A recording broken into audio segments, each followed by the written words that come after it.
Shalom Aleihim. Bapak Yahweh memberkati saudara sekalian. Pada pagi ini kita akan bersama-sama merenungkan firman Tuhan.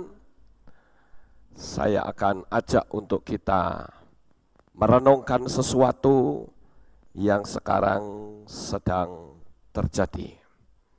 Nah, Bapak Ibu yang terkasih, saat ini kalau kita mau mengikuti berita-berita di luar, orang sedang mengalami keresahan di mana-mana. Karena sudah ada sinyal bahwa pemerintah dalam waktu dekat ini akan menaikkan BBM.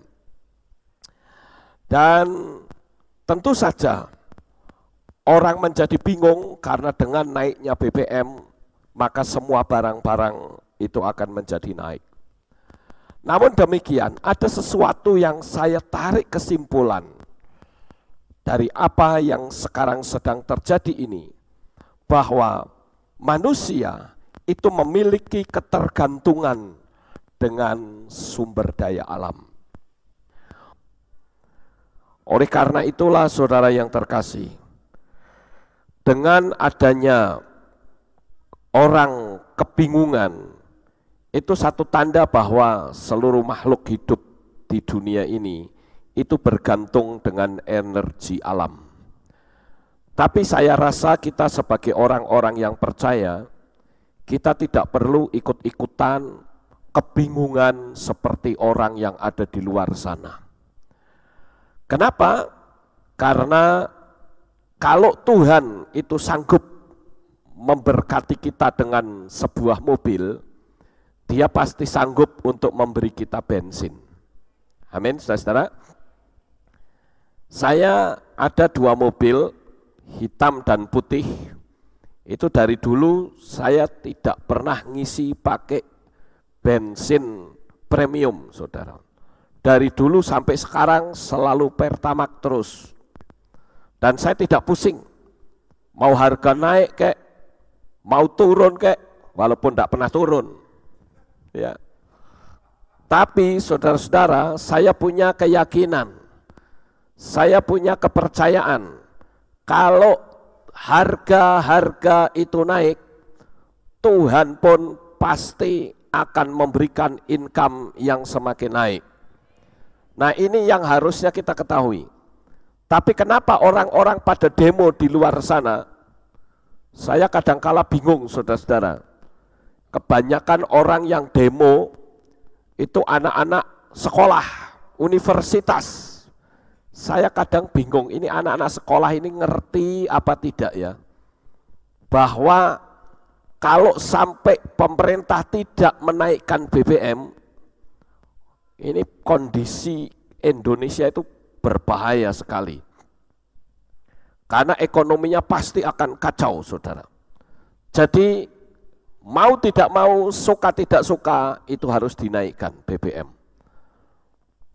Nah, oleh karena itu saya memberitahu kepada jemaat yang terkasih, jangan pernah kita bingung kalau semua harga melambung tinggi gara-gara BBM naik. Saya percaya Tuhan pasti akan menaikkan juga income saudara. Jadi untuk apa kita pusing sama ikut-ikutan demo seperti orang-orang di luar sana? Tidak perlu, saudara. Nah, Bapak Ibu yang terkasih, kita perlu bersyukur karena kita hidup di dunia yang penuh dengan energi. Sekarang tinggal bagaimana kita menghadapi energi itu.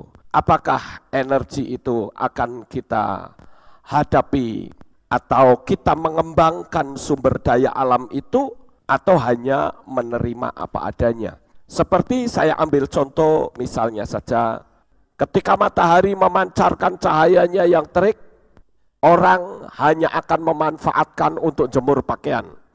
Tetapi apakah itu hanya sebatas menjemur pakaian? Saya rasa tidak.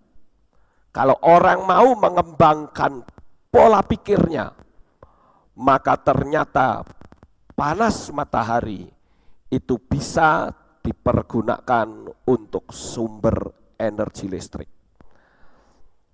Bahkan kalau saya katakan bumi kita ini sangat kaya akan energi. Alam kita itu kaya dengan energi.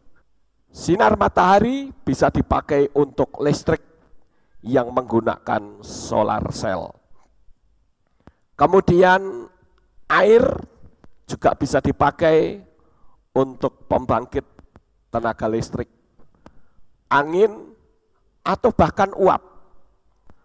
Semua itu adalah energi yang ada di alam semesta yang Tuhan sudah buat untuk kita semua. Nah, Bapak Ibu Saudaraku yang terkasih, demikian juga di alam roh. Alam roh atau alam supranatural yang tentunya sama dengan alam semesta. Alam roh juga kaya dengan energi, tetapi banyak orang yang tidak memanfaatkan energi alam roh. Paling-paling kita hanya menjalani hidup kita ini apa adanya. Seperti tadi saya gambarkan ibarat orang yang mempergunakan sinar matahari hanya untuk menjemur pakaian. Tetapi kalau orang bisa sedikit memberdayakan cahaya matahari itu, maka cahaya itu bisa dipakai untuk sumber listrik. Tentu saja ada hukum yang harus dipatuhi, yaitu energi cahaya itu diambil sehingga membentuk volt, membentuk energi yang bisa dipergunakan secara fisik. Malam hari menjadi tidak gelap. Begitu juga di alam roh, saudara. Alam semesta, alam roh yang kaya akan energi, kita juga perlu memanfaatkannya. Dan kita juga perlu tahu adanya hukum yang berlaku di dalamnya, agar kita bisa memanfaatkan energi yang ada di alam supranatural. Perlu saudara ketahui bahwa alam yang tidak kelihatan itu juga terdiri dari banyak sekali energi. Tentu ada energi buruk dan ada energi yang baik. Nah, Bapak Ibu yang terkasih, sebelum kita memanfaatkan energi supranatural, kita tentu harus tahu tentang hukum-hukum yang ada di dunia alam semesta di mana kita tinggal hidup ini. Saya menyebutnya dengan istilah law of universe atau hukum alam semesta. Di sini kita mengenal adanya hukum gravitasi. Saudara ada di Amerika, atau di Cina, atau di Indonesia, pokoknya orang yang tinggal di bumi ini, dia tidak akan pernah bisa keluar dari hukum gravitasi. Apa itu hukum gravitasi? Hukum gravitasi adalah hukum daya tarik, di mana semua benda itu akan ditarik. Apakah saudara itu orang baik? Apakah saudara itu orang jahat? Orang tidak akan bisa melawan hukum gravitasi.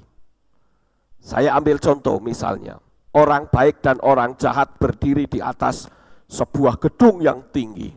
Sekarang lompat dua-duanya. Kira-kira yang jatuh ke bawah yang baik atau yang jahat, saudara? Dua-duanya. Itu artinya hukum gravitasi itu berlaku bagi semua orang. Kalau saudara berusaha untuk menentang hukum itu, kita pasti akan celaka, saudara. Jangan sampai kita berpikir, oh saya orang baik, saya akan tentang hukum gravitasi ini.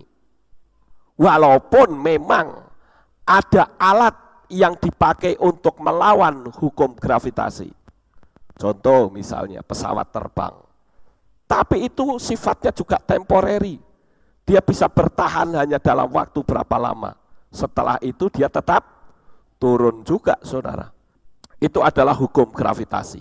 Semua orang terikat di situ. Kemudian kita mengenal adanya hukum tabur tuai. Semua orang yang menabur pasti dia akan menuai. Bahkan kitab suci menuliskan, siapa yang menabur angin, dia akan menuai puting beliung. Siapa yang menabur keburukan, dia akan menuai keburukan. Saudara menabur biji mangga, saudara akan mendapatkan mangga. Dan hasil dari taburan itu selalu lebih besar. Hati-hati saudara. Makanya kalau saudara menabur keburukan, yang saudara hasilkan juga keburukan, dan itu sangat menyakitkan sekali. Karena kita akan menuai, tuaiannya tidak sedikit. Tuaiannya akan lebih besar. Sekarang yang ketiga, hukum kebinasaan. Hukum kebinasaan itu berlaku bagi semua orang. Contohnya apa? Contohnya kita dulu. Ketika kita masih sehat, ketika kita masih muda, mungkin kita bisa gaya, karena kita cantik, kita ganteng, kita bisa menunjukkan kepada teman-teman kita bahwa aku orang yang hebat. Seorang atlet, dia bisa menunjukkan kehebatannya ketika dia muda. Tetapi 20 tahun kemudian, apakah dia masih memiliki kekuatan yang sama? Tentu saja tidak. Saya ini dulu rambutnya hitam semua, saudara. Tetapi dengan berjalannya waktu, rambut saya menjadi putih. Jadi kalau saya lihat kaca, saya lihat rambut saya putih, saya harus sadar diri bahwa sekali waktu saya pasti akan mati. Jadi saya mesti hati-hati, saudara. Memang ada orang yang berusaha untuk dicat ya, rambutnya supaya hitam, kelihatan muda. Bahkan saya pernah dinyek sama jemaat di sini, katanya apa Pak Lukas itu rambutnya putih. Tapi ada juga orang yang memuji, katanya, wah rambut putih itu seksi katanya. Dulu orang giginya lengkap, tetapi setelah dimakan usia, giginya mulai pada ompong. Itu tanda hukum kebinasaan berlaku bagi kita. Dulu kita kekuatannya hebat, bisa lari 100 meter, 200 meter. Tetapi setelah dimakan usia, jangankan kok lari 100-200 meter, baru jalan saja sudah megap-megap, saudara. Saya dulu kalau main badminton, itu kalau belum 5 set, belum terasa capek, saudara. Saya harus main 5 set. Itu pun saya tidak pernah mau bermain double, tidak pernah mau. Karena saya berpikir kalau main double, kalau saya menang, saya tidak bisa menunjukkan kemenangan itu milik saya. Jadi dari muda saya mainnya single terus. Dan memang saya pernah jadi juara di kecamatan single, saudara. Tetapi sekarang, jangankan main 5 set, setengah set saja mungkin sudah lenggek-lenggek mau pingsan, saudara. Itu artinya apa? Hukum kebinasaan berlaku dalam hidup saya. Kemudian kita melihat adanya hukum daya tarik. Hukum daya tarik ini berbeda dengan hukum gravitasi. Kalau hukum gravitasi itu adalah hukum yang ada di dunia fisik. Tetapi hukum daya tarik itu ada di alam supranatural, yang saya mungkin bisa menyebut dengan istilah yang lebih populer, the law of attraction. Apa itu hukum daya tarik menarik, saudara? Hukum daya tarik menarik adalah apa yang kita pikirkan, itu yang sedang kita tarik. Apa yang kita ucapkan, itu yang sedang kita tarik dalam hidup kita. Kita tidak bisa keluar dari hukum itu. Coba saudara buktikan. Kalau tiap hari saudara ngomel terus, tiap hari saudara marah terus, aura hidup saudara itu akan gelap. Dan lebih banyak sialnya daripada untungnya, saudara. Manusia itu memiliki keterkaitan dengan hukum yang tidak kelihatan mata. Bahkan pikiran kita pun diberi kemampuan untuk mengakses energi dari alam supranatural. Kita kan sering mendengar ada begitu banyak orang atau begitu banyak kasus yang tidak masuk akal, tidak masuk logika, karena ada peran energi yang tidak kelihatan dari dunia supranatural. Tetapi saudara, jika kita memiliki keselarasan dengan energi Tuhan, maka perjalanan hidup kita pasti akan sukses. Artinya jika kita berpikir positif, maka kita akan mengakses ke dunia yang positif. Kalau kita berpikir negatif, maka kita akan mengakses ke dunia yang negatif. Dan tentu saja kalau kita berpikir hal yang positif, maka yang kita dapatkan adalah kesuksesan dan keberhasilan di dalam hidup. Kekuatan Tuhanlah yang mengatur dalam perjalanan hidup saudara. Oleh karena itu saudara, kalau kita mau melihat lagi masih banyak hukum-hukum yang ada di dunia ini, tapi saya batasi sampai di sini dulu, dan saya akan fokus pada yang namanya hukum daya tarik menarik atau the law of attraction.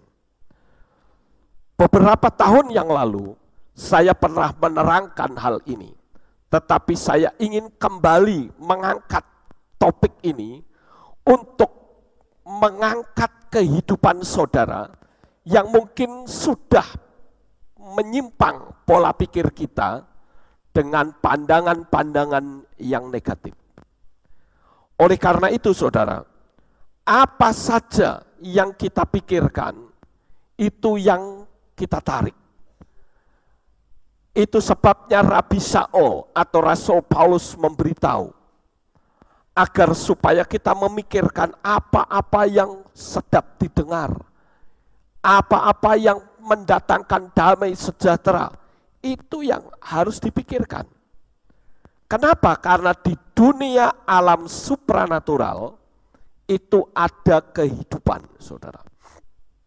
Saya akan tunjukkan beberapa ayat firman Tuhan pada pagi ini, saudara-saudara, yaitu di dalam kitab Nabi Yehezkiel, pasalnya yang ke-37 ayat yang ke-9, Matiyahu pasal 24 ayat 31, dan Markus 13 ayat 27.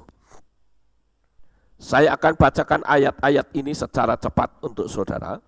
Sementara itu saudara, saya berharap tetap bisa mengikuti pengajaran ini. Yehezkiel 37 ayat yang ke-9.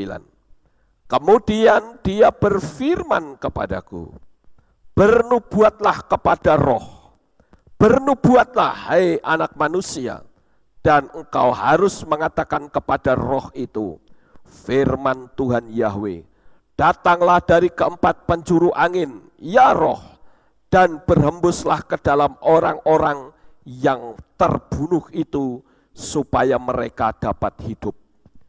Saudara, di sini Nabi Yehezkiel diperhadapkan dengan sebuah lembah, lembah yang penuh dengan tulang-tulang yang sudah kering. Ternyata lembah itu adalah lembah tempat dahulu ada peperangan. Sekarang Tuhan bertanya kepada Yehezkiel, hai anak manusia, bisakah tulang-tulang yang sudah kering ini hidup kembali? Sekarang pertanyaan yang sama saya hadapkan kepada saudara. Apakah saudara yang memiliki masalah yang begitu berat, seolah-olah kita sedang berhadapan dengan lembah yang berisi dengan tulang-tulang yang sudah kering? Pertanyaannya adalah, bisakah tulang-tulang itu hidup kembali? Kita barangkali mengatakan bisa karena kita sudah tahu ceritanya, saudara. Tetapi saya yakin kalau kita belum tahu belakangnya itu seperti apa, kadangkala kita mikir. Tetapi memang jawaban bisa itu yang diharapkan yang diharapkan oleh Tuhan. Oleh karena itulah Bapak Ibu yang terkasih, pada pagi ini ketika Yehezkiel diberitahu oleh Tuhan, bisakah tulang-tulang yang kering ini hidup kembali? Yehezkiel tidak langsung berkata, oh bisa Tuhan. Tidak. Tetapi jawaban Yehezkiel cari amannya. Dia bilang, ya menurut Tuhan sajalah. Artinya kalau Tuhan ngomong bisa, ya bisa. Tuhan bilang enggak, ya enggak, aman saudara. Sebab kalau dipikir secara logika, masalah yang dihadapi oleh Yehezkiel, masalah tulang kering disuruh hidup kembali, itu sulit. Jangankan kok tulang yang sudah kering, orang baru mati kemarin sore saja disuruh hidup kembali, sulit saudara. Apalagi ini sudah kering, berarti sudah termakan usia. Dan saya memberitahu kepada saudara pagi ini, camkan baik-baik. Ketika saudara berhadapan dengan satu peristiwa yang memiliki arti mustahil dan tidak mungkin, di hadapan Tuhan tidak ada perkara yang mustahil. Yang penting kita ngerti caranya. Itu sebabnya Tuhan pada waktu diberitahu oleh Yehezkiel, ya terserah Tuhan, tulang-tulang ini hidup atau tidak itu terserah kamu. Tuhan tidak berkata, baik sekarang saya hidupkan, tidak. Tetapi kembali Tuhan sampaikan kepada Yehezkiel untuk dia melakukan hukum yang disebut the law of attraction atau hukum daya tarik. Jadi disitulah Tuhan mengatakan kepada Yehezkiel, sekarang bernubuatlah kepada tulang-tulang yang kering ini supaya hidup kembali. Di situ Yehezkiel berkata kepada tulang-tulang yang sudah kering, hei tulang-tulang yang sudah kering, hiduplah kembali. Dan saudara tahu, pada waktu itu terjadi satu keanehan. Tulang kepala yang ada di sini tiba-tiba gelinding sendiri, nempel di sebelah sana. Tulang kaki yang ada di sini tiba-tiba bergerak-gerak, nempel di sebelah sana. Semua nempel di tempatnya yang sebenarnya. Itu akibat dari ucapan Yehezkiel. Nah saudara tahu, ucapan itulah yang disebut the law of attraction. Sampai di sini saudara paham? Jadi kalau saudara tiap hari itu isinya ngomel, tiap hari saudara itu isinya gegrundel, tiap hari saudara bersungut-sungut, apalagi yang disungut-sungutkan itu masalah keuangan, omongannya negatif, wah kita emang dasar wong pelarat, misalnya begitu. Apa yang diucapkan itu sedang ditarik dalam hidup saudara. Paham saudara-saudara? Jadi Tuhan itu memberitahu bahwa dunia alam semesta itu ada hukum daya tarik menarik. Saya teringat ketika Abraham belum punya anak. Tuhan pun menggunakan cara hukum daya tarik menarik. Apa yang dilakukan Tuhan kepada Abraham? Tuhan berkata apa? Abraham, keluar kamu dari tenda. Abraham keluar. Malam-malam saudara. Sekarang coba kamu lihat ke atas. Abraham lihat aja ke atas. Sekarang kamu hitung bintang-bintang itu. Abraham nurut ngitung 1, 2, 3. Tapi ternyata makin lama makin sulit dihitung. Sehingga Abraham itu berkata, Tuhan aku gak sanggup menghitung. Karena bintang-bintang itu banyak sekali. Tuhan ngomong dengan enaknya, nah nanti keturunanmu akan seperti itu banyaknya, seperti bintang di langit. Pertanyaannya, apakah Abraham sudah punya anak? Belum. Lah belum kok Tuhan ngomong begitu. Itulah hukum the law of attraction. Apa yang kita bayangkan, apa yang kita pikirkan, itu yang akan terjadi. Kalau saudara membayangkan kekhawatiran, apa yang saudara khawatirkan, itu yang akan mendatangi saudara. Di dalam kitab Ayub pasal 3 ayat 25 sampai 26 dikatakan, apa yang aku khawatirkan, itulah yang menimpa aku. Apa yang aku takutkan, itulah yang mendatangi aku. Aku tidak dapat beristirahat, namun kecemasanlah yang muncul.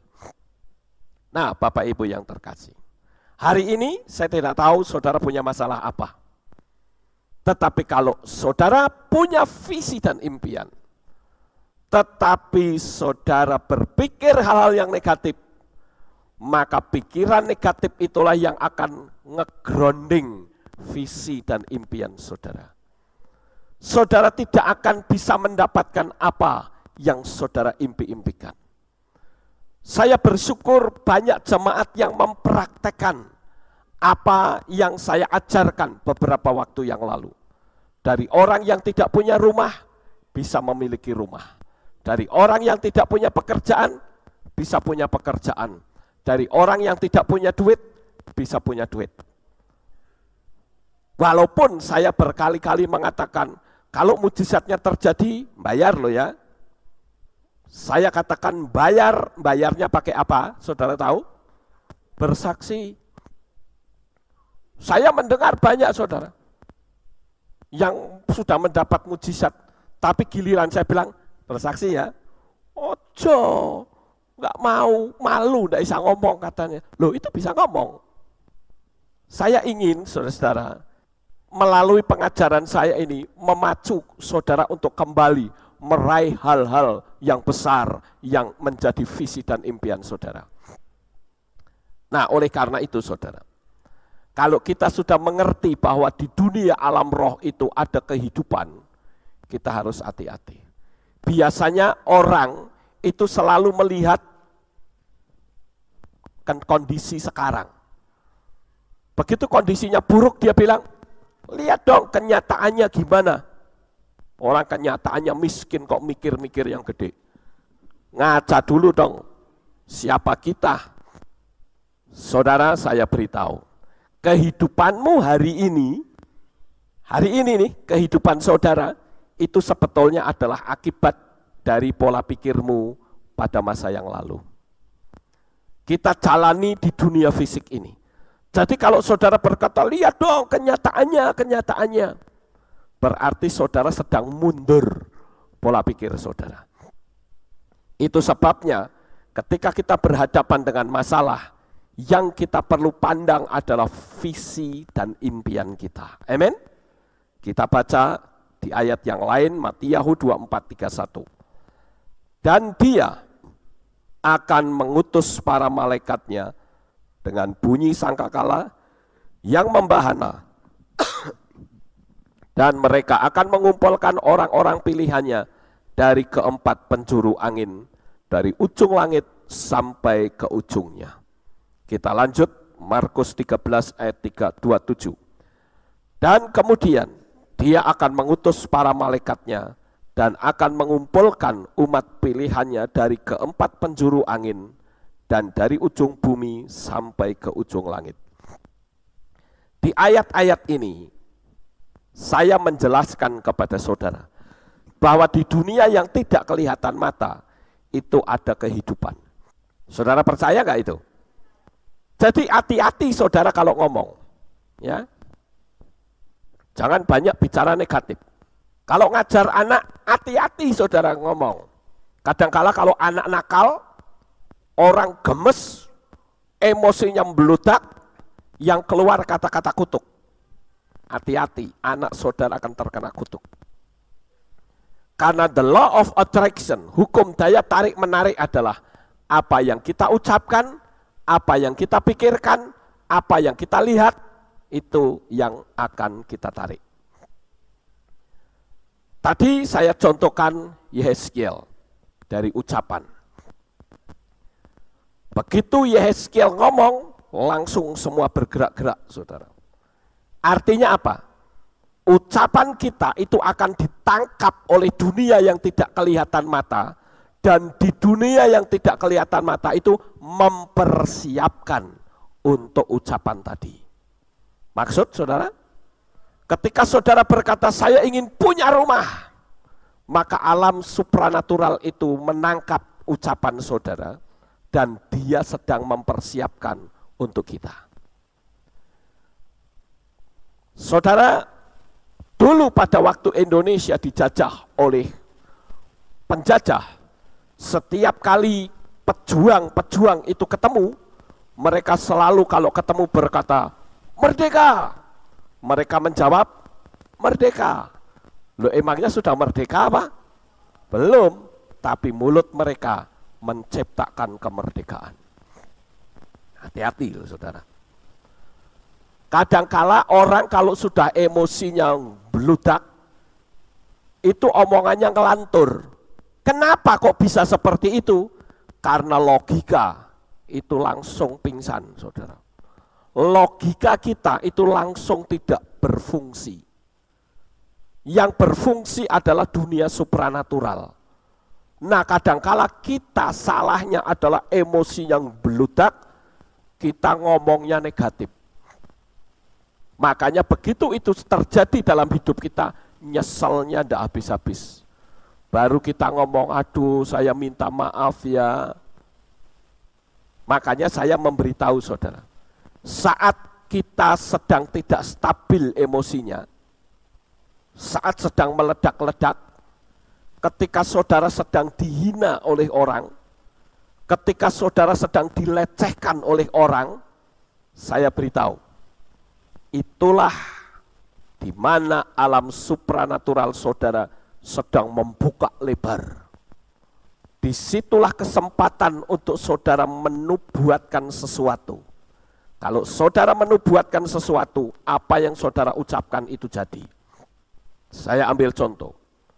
Ketika orang sedang marahnya meledak-ledak, lalu orang berkata, "Aku bunuh kamu." Itu kata bunuh itu akan ditangkap di dunia alam supranatural. Dan dia akan masuk mengakses ke dunia negatif.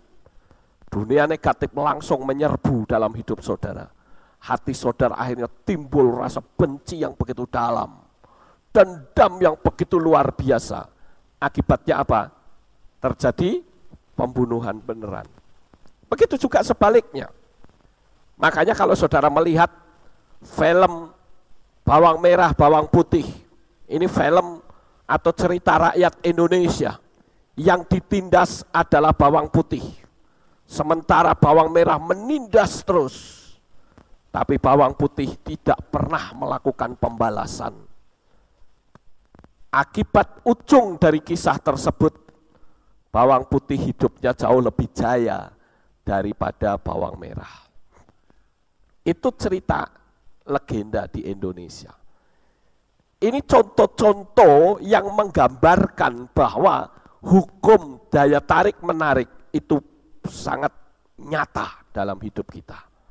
Hati-hati oleh karena itu saudara. Ada apa di keempat penjuru angin? Ada energi, ada kekuatan yang tidak nampak oleh mata, di mana sekali lagi, setiap yang kita pikirkan, setiap yang kita ucapkan, setiap yang kita pandang akan menarik perjalanan hidup kita.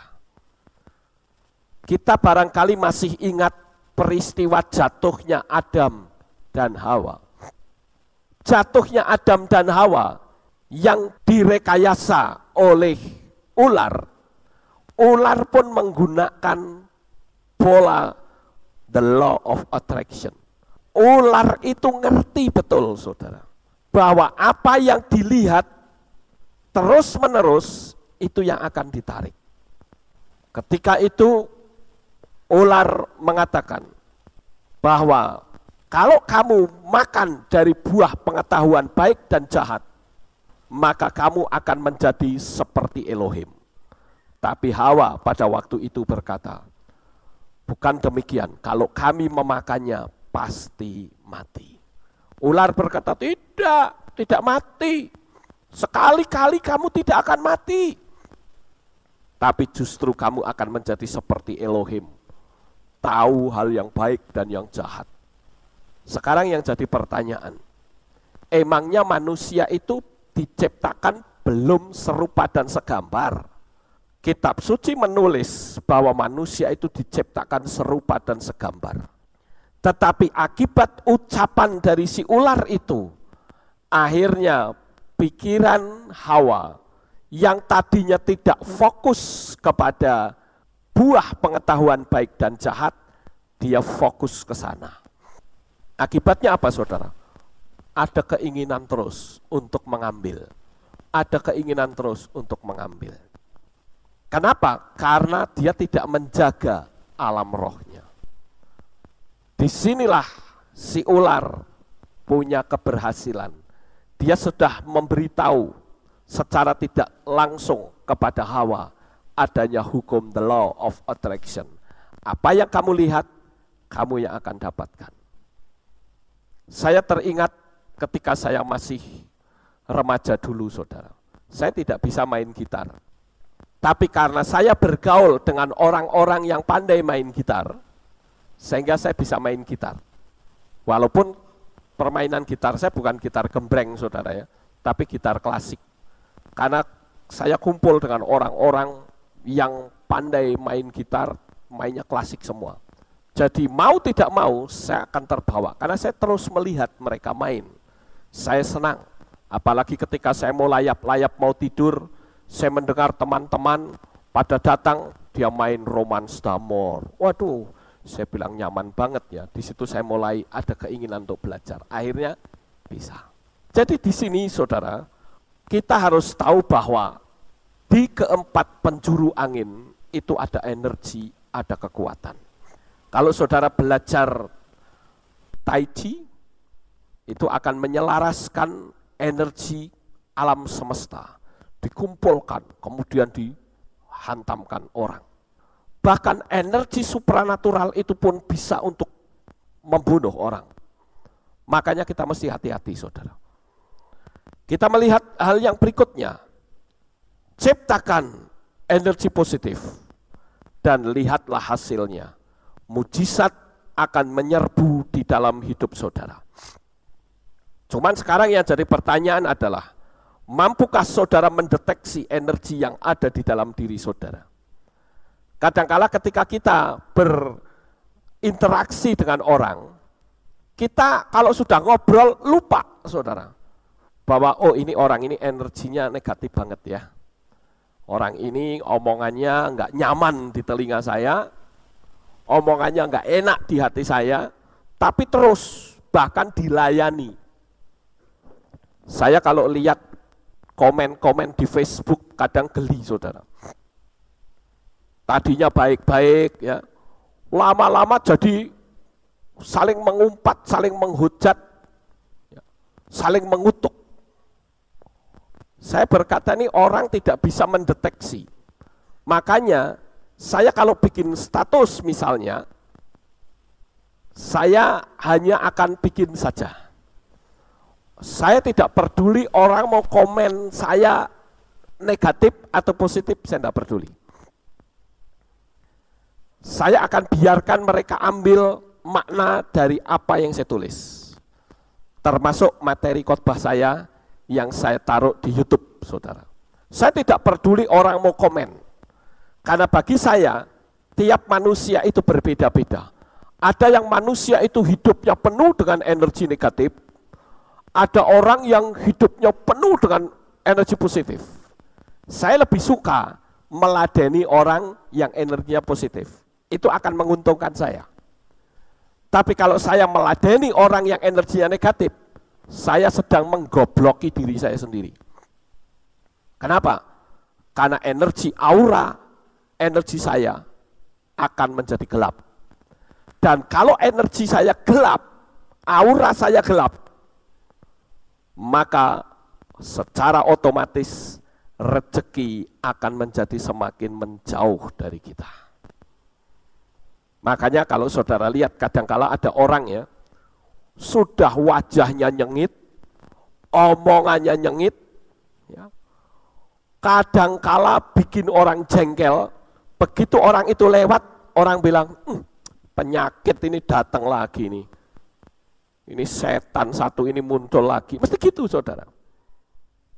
Kenapa? Karena di dalam tubuh orang itu ada energi yang negatif. Tapi berbeda dengan orang yang energinya positif. Begitu ketemu rasanya, aduh aku kangen banget deh. Kenapa kok kamu lama enggak kelihatan? Kemana aja? Seneng ketemunya gitu. Karena kita memancarkan energi positif. Nah oleh karena itu saudara, kita sebagai anak-anak Tuhan, kita harus ngerti hal ini. Kenapa ada orang yang baik, tapi hidupnya miskin? Di manakah letak kesalahannya? Apakah Tuhan itu bohong? Saudaraku yang terkasih, jika saudara keluar dari ketetapan hukum daya tarik-menarik, setekun apapun manusia akan banyak menghadapi kendala dan kegagalan. Karena dia tidak mampu mengelola. Saya sering melihat orang yang hidupnya baik, kelakuannya baik, tapi hidupnya menderita. Karena dia tidak mampu mengelola energi yang ada. The law of attraction itu tidak dilakukan. Makanya pagi ini saya ajarkan untuk saya memacu kembali, untuk saudara mempraktekkan, sehingga berkat dan mujizat-mujizat besar semakin bertambah banyak dalam hidup saudara. Nah oleh karena itu saudara, saya bisa mengumpamakan seperti ini. Batu baterai ini itu adalah alam bawah sadar. Karena alam bawah sadar itu power, ada energi, ada kekuatan. Sementara paku ini fisik kita. Dan kawat email ini adalah sikap hidup kita. Kalau saudara melihat besi, sebutlah yang ada di tangan saya ini besi. Kalau besi ini saya tempelkan pada jarum, jarumnya tidak akan nempel saudara. Kecuali kalau dilem. Tapi kalau hanya ditempelkan, nggak akan nempel. Tapi sekarang besi yang ada di tangan saya ini, saya liliti dengan kawat email. Saya liliti dengan kawat email. Setelah itu saya beri strom, maka besi yang ada di tangan saya berubah namanya menjadi elektromagnet. Nah, elektromagnet ini kalau ditempelkan pada jarum, jarum itu nempel. Bahkan dia sanggup untuk mengangkat beban yang melebihi tubuhnya sendiri. Orang yang tidak memiliki energi, maka dia ibarat seperti batang besi yang tidak punya kekuatan apa-apa. Jangankan mengangkat beban yang beratnya melebihi dirinya, sebatang jarum pun tidak akan terangkat. Karena orang itu tidak memanfaatkan hukum daya tarik-menarik. The law of attraction tidak akan ada pada orang itu. Saudara lawan, sehingga nggak akan terjadi apa-apa. Nah oleh karena itu saudara yang terkasih, dengan adanya prinsip yang seperti inilah, sangat sederhana, ini dipakai untuk alat-alat peleburan besi, saudara. Kalau saudara melihat di sini ada rotary lifting magnet, ini sebetulnya adalah alat untuk mengangkat besi-besi masuk dalam peleburan. Alat yang seperti ini jauh lebih bermanfaat daripada alat yang menggunakan tangan, seperti tangan bentuknya. Karena kalau yang tangan itu hanya benda-benda besar yang bisa diangkat. Tetapi kalau alat seperti ini, medan elektromagnet, maka sak baut-bautnya yang kecil nempel semua, saudara. Jadi dia lebih kuat, lebih bagus. Tinggal begitu dikasih strom, maka besi itu berubah menjadi magnet yang kuat. Sehingga semua besi menempel. Begitu ditaruh di truk ini, stromnya dilepas, dia akan jatuh semua. Nah begitu juga dalam kehidupan kita, saudara. Kita harus menyadari bahwa dalam perjalanan hidup kita, itu tidak akan pernah lepas dari keadaan seperti ini. Coba kita amati seorang bayi. Menurut Robert Monroe, dari Monroe Institute mengatakan, saudara, anak-anak yang masih bayi itu memiliki gelombang alfa dan theta di pikirannya. Dan gelombang alfa dan theta itu adalah gelombang relaksasi. Gelombang alfa dan theta itu adalah gelombang yang sangat dominan untuk mengakses ke dunia yang tanpa batas. Nah, oleh karena itu saudara perhatikan, bagaimana seorang bayi, dia banyak berkomunikasi dengan dunia yang tidak kelihatan mata. Pernah nggak saudara mengamati ketika gendong bayi, tiba-tiba bayi itu tertawa sendiri? Kalau saudara mengamati, sebetulnya dia bukan sedang tertawa kepada saudara loh, tapi dia sedang tertawa kepada alam yang tidak kelihatan. Itu posisi bayi tersebut sebetulnya ada pada gelombang alfa dan theta. Itu gelombang relaksasi. Ketika seseorang ada dalam kondisi relaksasi, tenang, maka di situ kekuatan Tuhan itu akan menguasai orang tersebut. Sekarang coba perhatikan bagaimana cara Bapak Yahweh melatih mindsetnya Elia saat terjadi kekacauan. Bapak Ibu yang terkasih, kekacauan, ketika seseorang ada dalam kekacauan, itu posisi otak ada pada gelombang delta.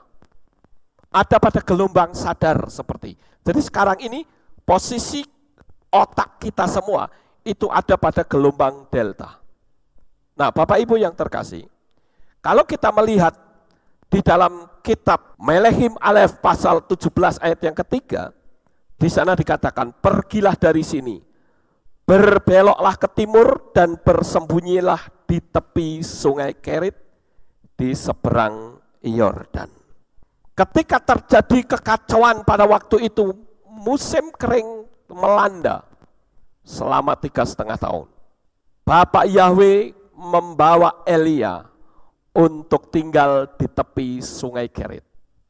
Di sanalah Elia, pikirannya itu menjadi teduh. Elia itu pikirannya menjadi tentram dan damai. Jadi jangan kita terus tetap tinggal dalam kekacauan.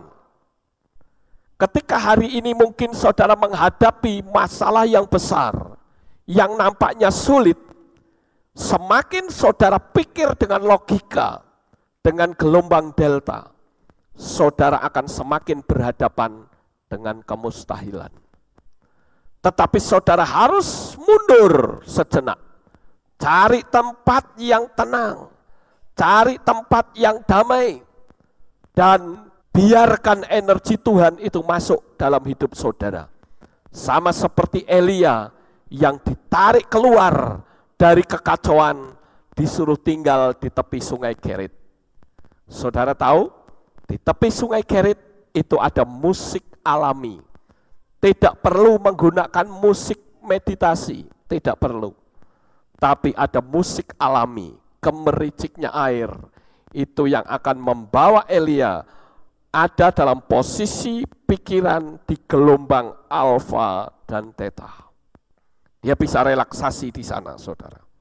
Nah, oleh karena itulah hari ini, jikalau saudara ada dalam kondisi kacau hati saudara, ayo cari tempat yang tenang.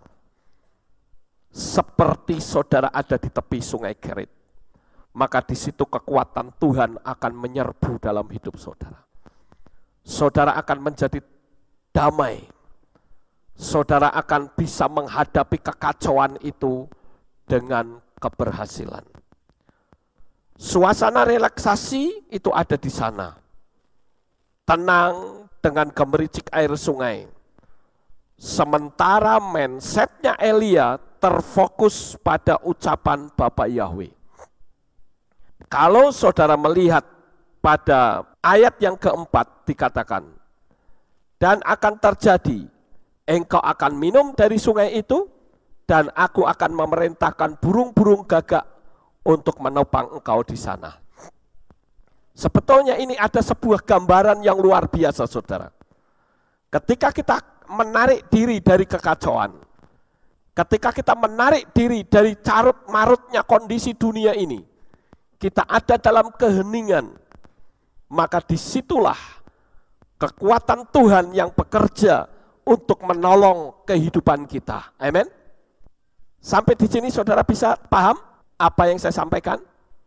Elia pada waktu itu dikirimi makanan oleh burung-burung gagak. Kenapa sih kok harus burung gagak, saudara? Kenapa bukan burung elang atau raja wali saja yang mulutnya lebih gede? Kenapa harus burung gagak? Sebetulnya burung gagak itu adalah simbol dari orang yang pelit, saudara. Karena burung gagak ini adalah burung yang sangat rakus. Kalau dia sudah melihat makanan, dia akan ambil untuk sendiri.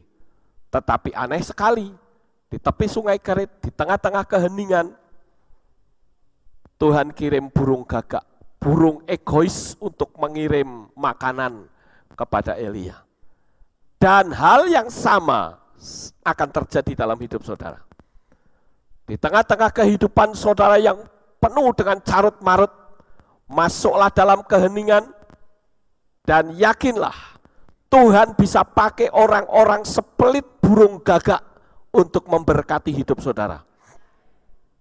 Tapi kalau saudara nggak ngerti konsep ini, nggak ngerti prinsip ini, yang ada hanya logika saudara tok yang bekerja. Ini sudah keluar jalur dari logika loh saudara. Ini sudah nggak logis.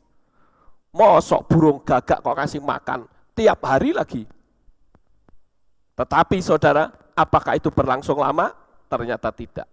Alam ini tetap akhirnya karena di mana-mana kering, sungai Kerit pun juga kering, saudara.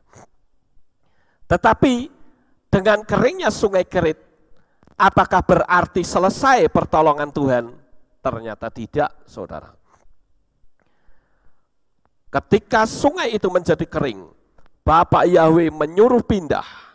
Kali ini Elia diprogram mindsetnya dengan kata-kata dari Bapak Yahweh untuk terus berfokus pada Tuhan dan bukan apa yang dia lihat.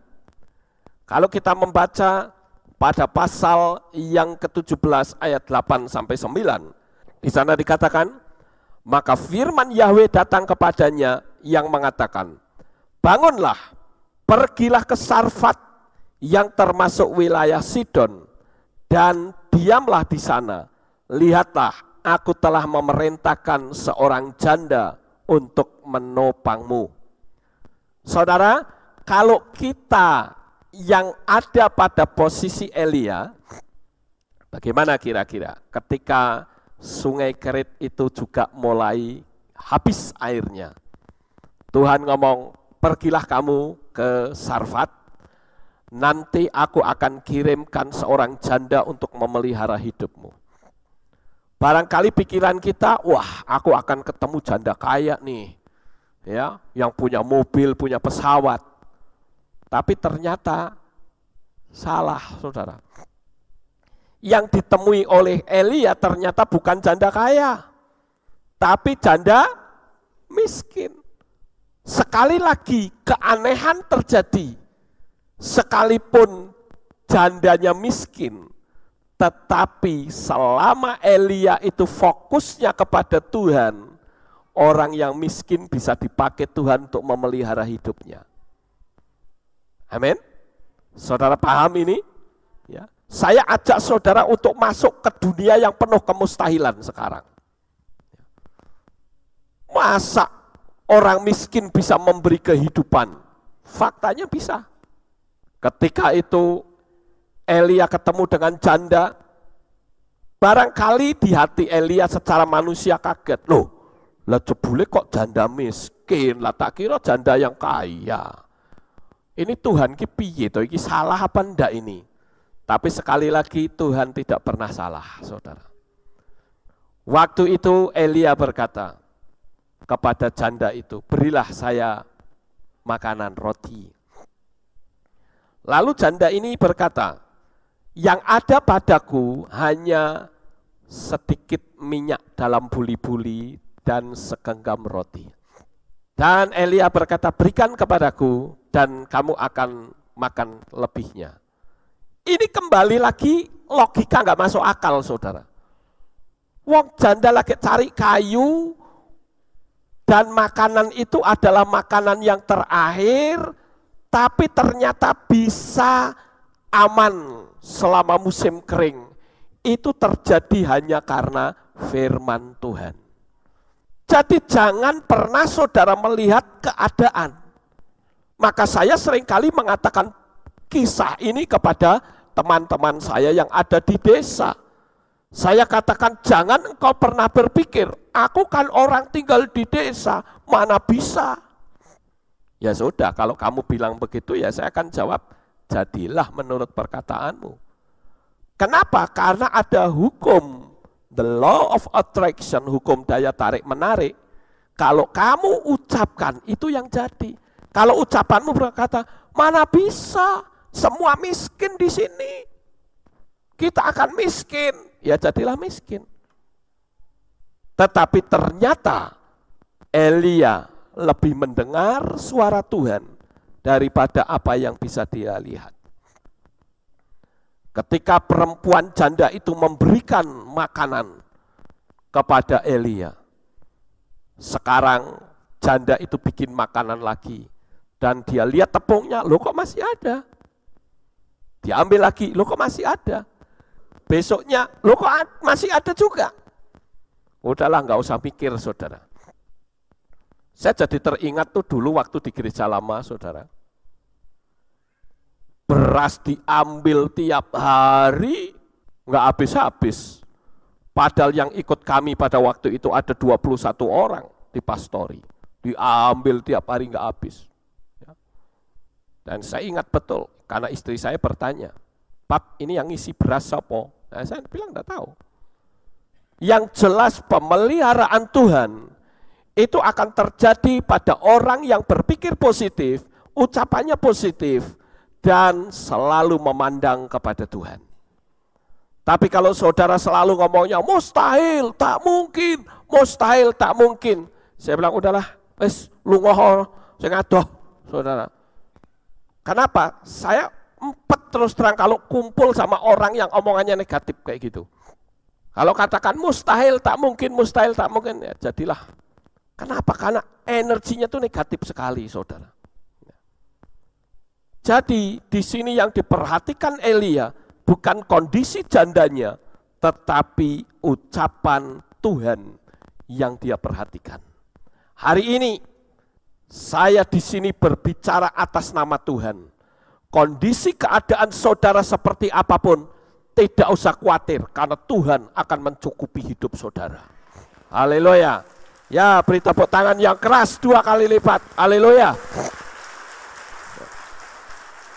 Tuhan itu sangat luar biasa, saudara. Elia juga mengubah mindsetnya sang janda. Kalau kita baca pada ayat 12 dan 13, di sana dikatakan, dan dia menjawab, demi Yahweh Elohimmu yang hidup, aku tidak mempunyai sepotong kue, kecuali segenggam tepung dan tempayan, dan sedikit minyak dalam buli-buli. Dan lihatlah, aku sedang mengumpulkan kayu bakar, dan aku mau pulang untuk mengolahnya bagiku, serta bagi anakku. Dan setelah memakannya, maka kami akan mati. Itu ucapan negatif dari janda. Tetapi janda ini mindsetnya diubah oleh Elia. Tetapi Elia berkata kepadanya, janganlah takut. Ini yang pertama, saudara. Karena ketakutan itu yang akan nge-grounding energi mujizat. Jadi jangan takut. Katakan seperti Elia, jangan takut. Kalau kita sedang ketakutan, saya anjurkan saudara berada di depan cermin dan katakan, misalnya saya, ketika saya sedang takut, saya berada di depan cermin dan saya katakan, Lukas, kamu tidak boleh takut. Kamu orang yang hebat, kamu orang yang diberkati oleh Tuhan. Diam, jangan takut ya, tenang. Kamu harus ngomong begitu, saudara. Mau praktek? Kalau nggak mau ya sudah. Mau praktek? Praktek saja, saudara. Ya. Katakan jangan takut, pulanglah, lakukan menurut perkataanku, tetapi buatlah lebih dahulu bagiku sepotong kue daripadanya, dan bawalah kepadaku. Setelah itu, kamu membuatnya bagimu dan bagi anakmu. Janda ini bantah enggak, saudara? Janda ini bantah enggak? Tidak. Ini loh rahasianya, saudara. Rahasia keberhasilannya adalah janda ini tidak membantah firman Tuhan.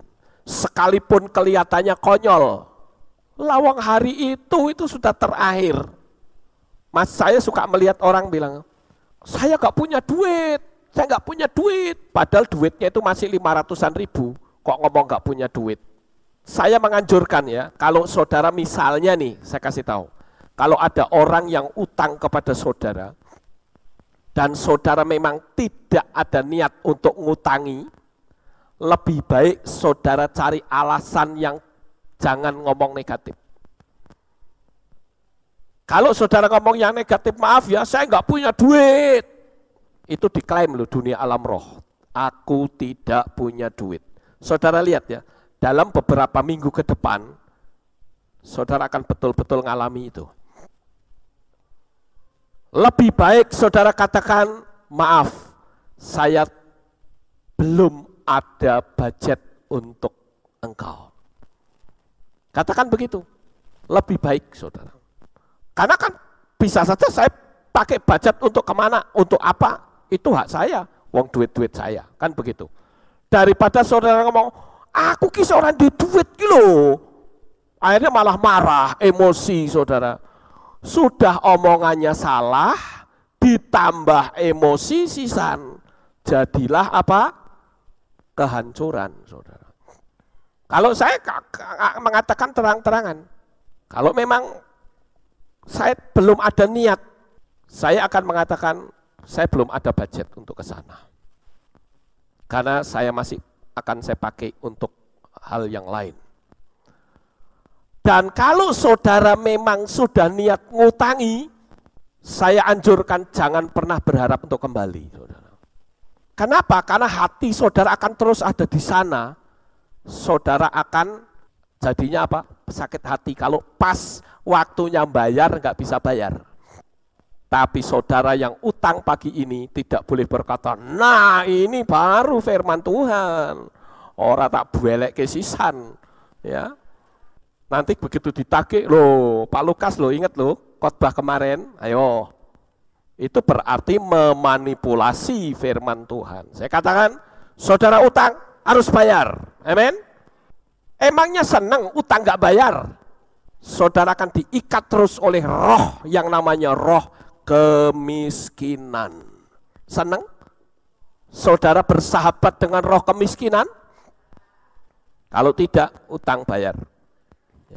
Walaupun yang mengutangi jangan berharap untuk dibayar. Saya kalau ngutangi orang, saya nggak pernah berharap untuk dibayar, saudara. Kenapa? Kalau saya berharap untuk dibayar, sakit hati saya.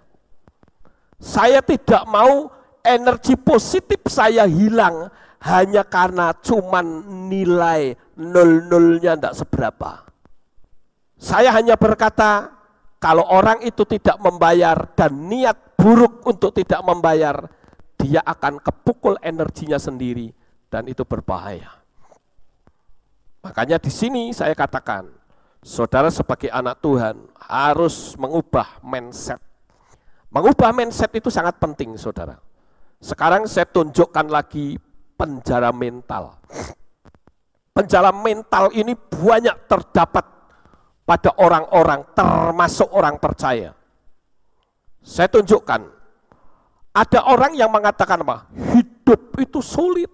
Saudara tidak boleh ngomong hidup itu sulit. Kalau mau ngomong seperti itu bolehlah, tak kasih kesempatan, bolehlah ngomong hidup itu sulit, tapi disambung. Tapi bersama dengan Tuhan, semua pasti terselesaikan. Kalau saudara lihat di YouTube, ketika saya membetulkan keyboard, saudara, saya shooting. Begitu saya bongkar, ternyata ini pecah. Mau saya buka, dilem semua dari pabrik, saudara. Bagi saya itu sulit. Tapi saya ngomong, Wah, ini dilem sulit, tapi bukan berarti tidak bisa. Selalu saya tambahi. Nggak percaya? Silahkan tonton di YouTube. Waktu saya betulin keyboard itu, saudara. Saya bongkar semuanya. Sulit, tapi bukan berarti tidak bisa. Jangan pernah kita ngomong hidup itu sulit. Kalau kita ngomong harus disambung. Sekalipun hidup kita sulit, tapi bersama dengan Tuhan tidak sulit. Kalau saudara cuma ngomong hidup itu sulit, itu yang disebut penjara mental. Kemudian saudara berkata, aku bukan orang sekolahan, mana bisa. Wah, aku sekolahnya enggak lulus-lulus kok, mana bisa. Kalau saudara ngomong seperti itu penjara mental. Minggu yang lalu saya sudah sampaikan kepada saudara, ada seorang menteri yang dinilai, saya pun menilai, menteri ini hebat luar biasa. Satu-satunya menteri yang lulusan SMP, saudara, yaitu Ibu Pujiastuti, Susi Pujiastuti. Itu orang yang berhasil keluar dari penjara mental. Anaknya namanya Nadine, disekolahkan di Florida untuk menjadi pilot, saudara. Itu orang yang berhasil keluar dari penjara mental. Tapi kalau kita di penjara mental kita, aku ora sekolahan opo iso. Kebanyakan orang terlalu gampang ngomong seperti itu. Dan salah satunya itu adalah saya dulu, saudara.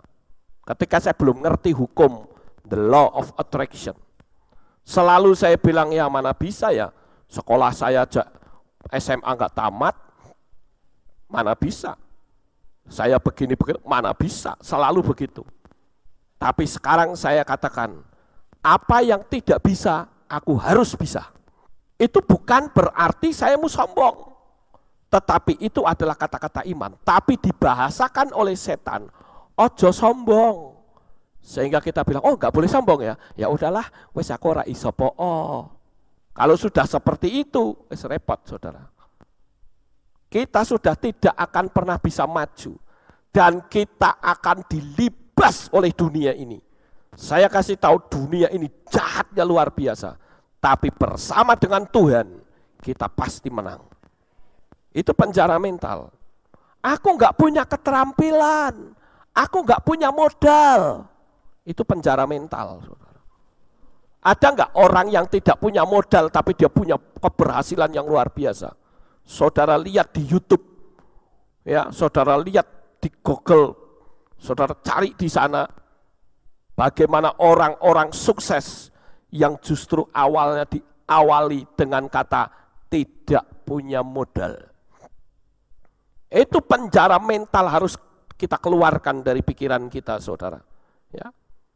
Saya ingat dulu pada waktu saya masuk ke kota Magelang ini, orang-orang pada ribut soal komputer, saudara. Dulu kan komputer mulai masuk kan ada namanya program WS. Mungkin saudara masih ingat ya, WS itu WordStar. Ya. Wah, saya lihat luar biasa WordStar. Tapi saya berpikir penjara mental saya masih kena penjara mental, sehingga saya suruh pergi orang-orang yang bicara komputer. Oh, rasa ngomong komputer di depan saya dah. Ya, kamu pergi. Nah, sekali waktu Pak Yakub nunjukin beberapa hal di komputer, saudara. Wah, di situ saya kepancing. Mosok saya tidak bisa seperti beginian, saya mesti bisa dong. Akhirnya saya bisa, saudara. Bukan saya mau saing-saingan sama dia, tidak. Tapi saya berpikir, saya harus bisa menguasai. Kenapa? Karena perjalanan hidup saya akan ada dalam dunia teknologi. Dunia teknologi itu tidak cuma elektro saja, tetapi dunia komputer juga. Sehingga akhirnya saya banyak memiliki kemampuan menguasai program-program yang sulit, termasuk editing video. Saya bisa menguasai editing video yang sulit, yang Adobe Premiere Pro. Itu ibarat orang berdiri di depan kokpit pesawat, saudara. Dan saya kuasai itu. Kenapa? Karena saya mau belajar. Penjara mental yang lain adalah, menurut ramalan, Saya tidak bisa bahagia. Itu penjara mental. Jadi kalau saudara ikut omongan orang, kamu diramal begini-begini, menurut kata orang begini-begini. Saya dulu itu paling senang dunia seperti itu, saudara. Tapi sejak saya menerima Tuhan, saya singkirkan semuanya. Saya punya satu pengertian sesuai firman Tuhan. Bahwa aku akan memakai orang-orang bodoh untuk mempermalukan hikmat dunia. Saya pegang ayat itu, saudara. Terus ada lagi yang mengatakan, saya kan berada di bawah kutuk. Apalagi orang Kristen, kalau kamu ikutin Torah, kamu ada di bawah kutuk Torah. Enggak mudeng ini orang, saudara. Kalau kita tidak mengikuti Torah, lalu kita mau ngikutin aturannya siapa? Yesua tidak pernah bikin aturan baru, dia selalu merujuk ke Torah.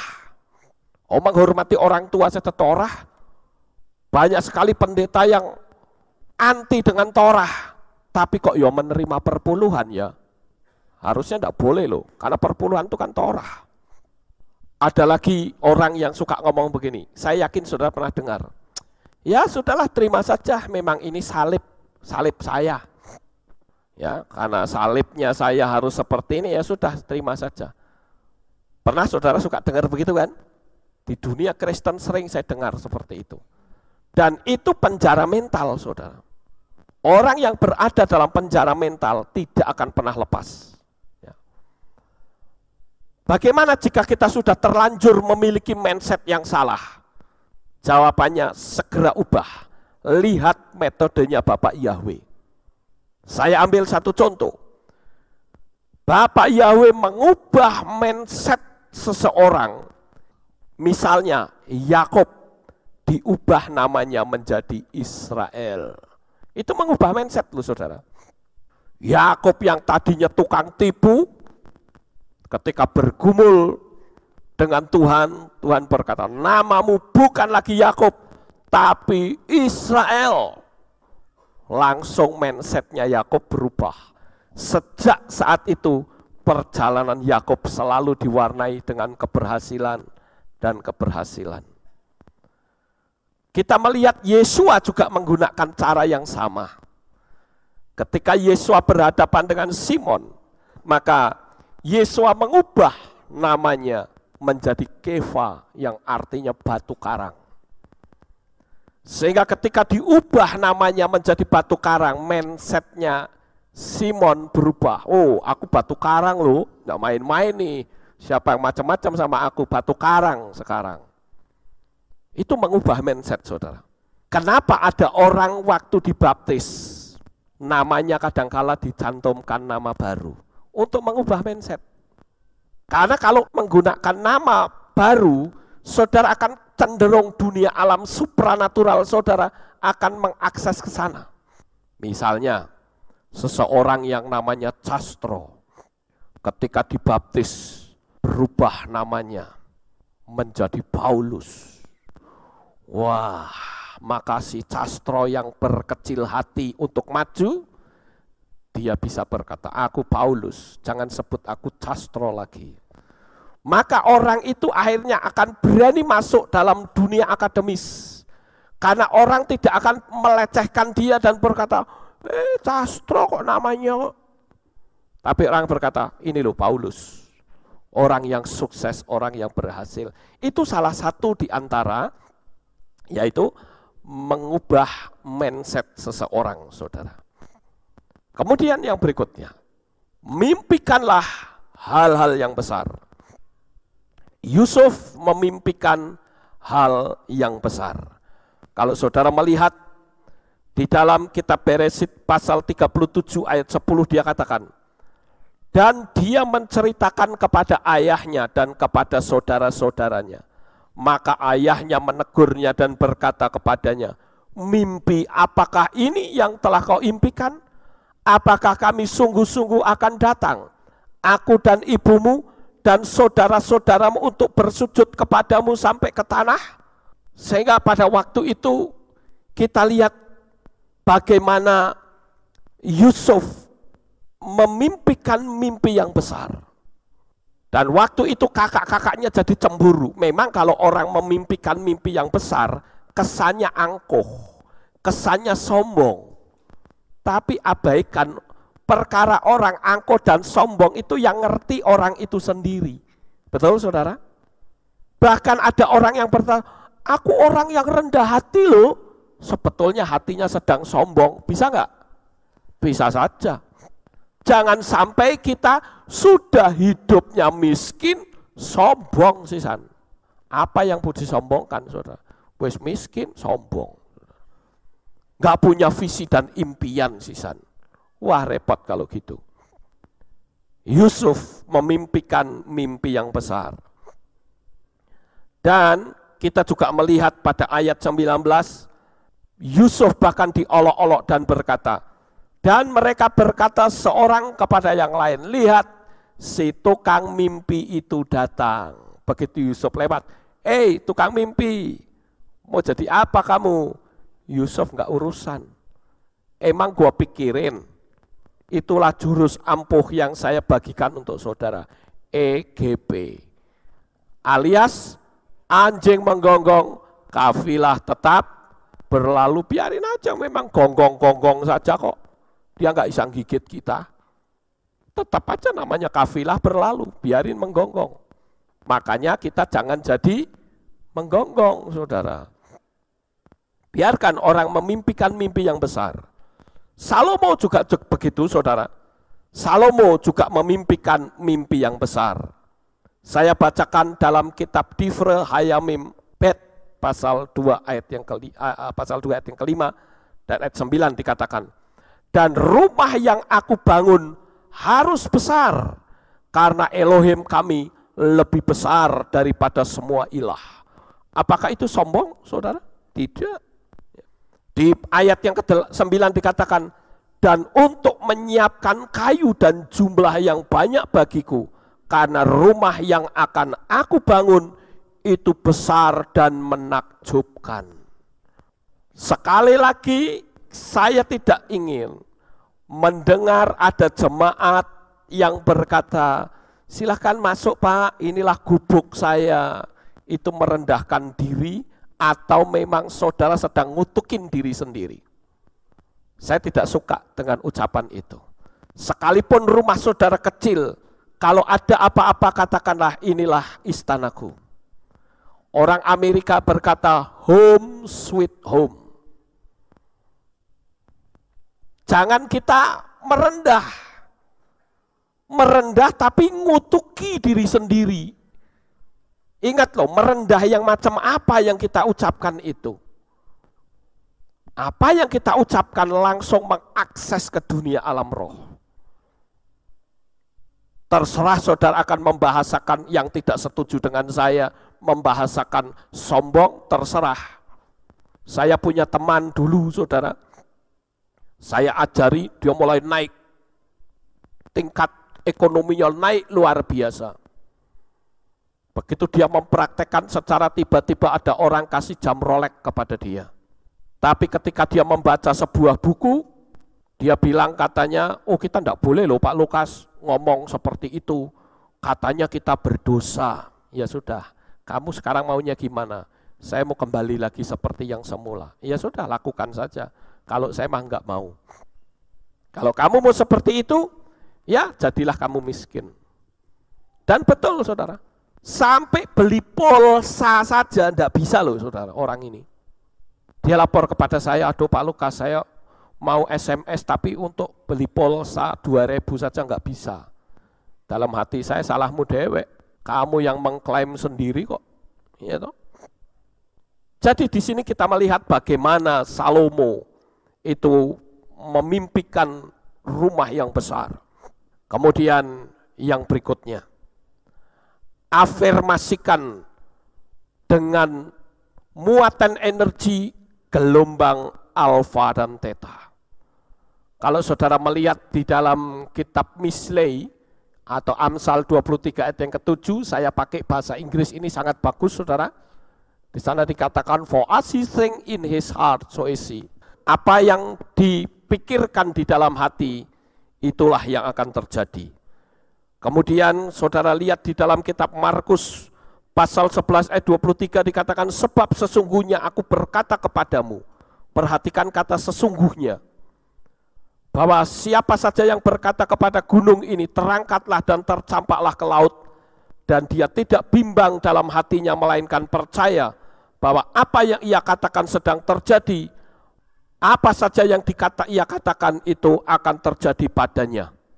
Saudara yang terkasih, Yesus mengajarkan kalau kamu berkata kepada gunung ini tercampaklah, asal tidak bimbang hatinya, maka akan terjadi. Dan itu bukan cuman sebagai kiasan loh saudara. Peristiwa Markus 11 ayat 23 ini pernah terjadi di Mesir saudara. Waktu kemarin kita ke Israel, kita mampir ke sebuah gereja yang namanya gereja Simon the Tanner. Gereja itu orang luar menyebutnya gereja sampah. Kenapa? Karena wilayah itu adalah wilayah pemulung semuanya. Tetapi kalau saya mendengar cerita legenda dari gereja Simon the Tanner, itu sebetulnya adalah bukit yang tadinya ada di tempat lain, kira-kira 5 kilo atau 3 kilo dari situ. Ada seorang penguasa Islam yang mengatakan, kitab sucimu berkata, kalau kamu berkata kepada bukit atau gunung ini, beranjaklah, gunung itu akan beranjak. Sekarang aku minta kamu buktikan, kalau sampai kamu tidak bisa membuktikan, kamu akan saya bunuh atau kamu harus masuk Islam. Dan ternyata semua para pendeta kumpul berdoa mengimani ayat ini, dan akibatnya terjadi saudara, bukit itu pindah dalam waktu 3 jam. Pindah ke tempat di mana gereja yang disebut dengan Simon the Tanner. Gerejanya megah sekali saudara. Sekalipun itu terbuat dari batu semuanya. Bukit. Tetapi luar biasa. Makanya saya anjurkan bagi saudara yang belum melihat, ayo ikut untuk tur Amazing Israel 2015 mendatang. Supaya saudara bisa menginjakkan kaki di gereja itu. Luar biasa sekali saudara. Nah kemudian kita lihat juga di dalam kitab Bamidbar atau Bilangan 14 ayat 28 ya. Di sana dikatakan, saya menggunakan bahasa Inggris. Di sana dikatakan, say unto them, as truly as I live, said the Yahweh, as ye have spoken in mine ears, so will I do to you. Hebat sekali saudara. Bahwa apa yang kamu ucapkan di telingaku akan aku lakukan untukmu, katanya. Hebat sekali saudara. Hukum supranatural itu pernah dikutip oleh dunia sekuler. Mungkin saudara masih ingat kalau saudara lihat di cerita Aladin. Pernah saudara lihat Aladin dan lampu wasiat? Begitu Aladin itu menggosok lampu wasiat, tiba-tiba jinnya muncul. Dan waktu muncul dia selalu mengucapkan apa? Your word is my command. Kata-katamu adalah perintah untukku, saudara.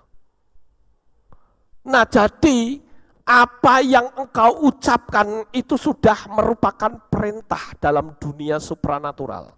Saudara mengucapkan hal-hal yang hebat, Tuhan akan lakukan itu kepada saudara. Ya. Nah oleh karena itu saudara, jangan sampai kita kalah. Ya. Ishak itu melakukan meditasi. Ingat, Ishak hidupnya selalu berhasil karena dia banyak meditasi. Kalau saudara baca di dalam kitab Beresit atau Kejadian 24 ayat 63. Kalau saya baca di dalam bahasa Indonesia, maka akan berbunyi seperti ini saudara.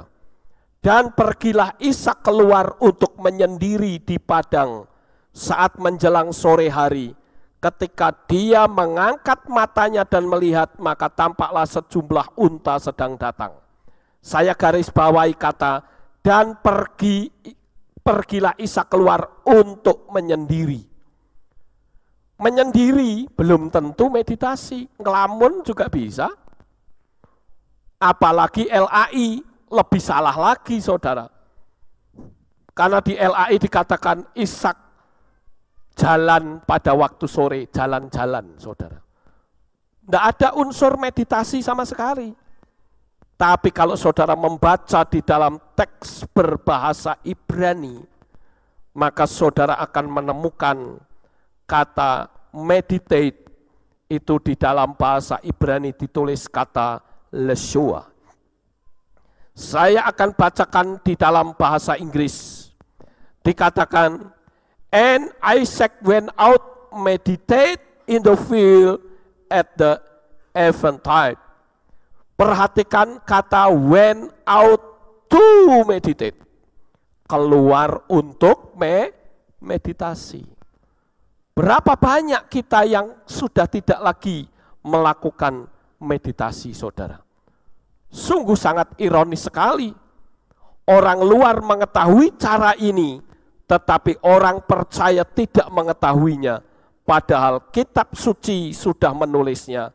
Di dalam kitab Yesaya pasal 30 ayat 15 dikatakan, sebab demikianlah Tuhan Yahweh yang Maha Kudus Israel berfirman, dalam pertobatan dan ketenangan kamu akan diselamatkan, dalam keheningan dan mempercayakan diri akan ada kekuatanmu, namun kamu tidak menginginkannya. Perhatikan kata keheningan dan ketenangan. Itulah berbicara meditasi. Saya beberapa waktu yang lalu sudah mengajarkan meditasi di tempat ini, dan saya yakin tinggal saudara praktek lagi, apapun yang mustahil bagi saudara menjadi tidak mustahil. Sukses besar untuk saudara, Bapak Yahweh memberkati. Haleluya.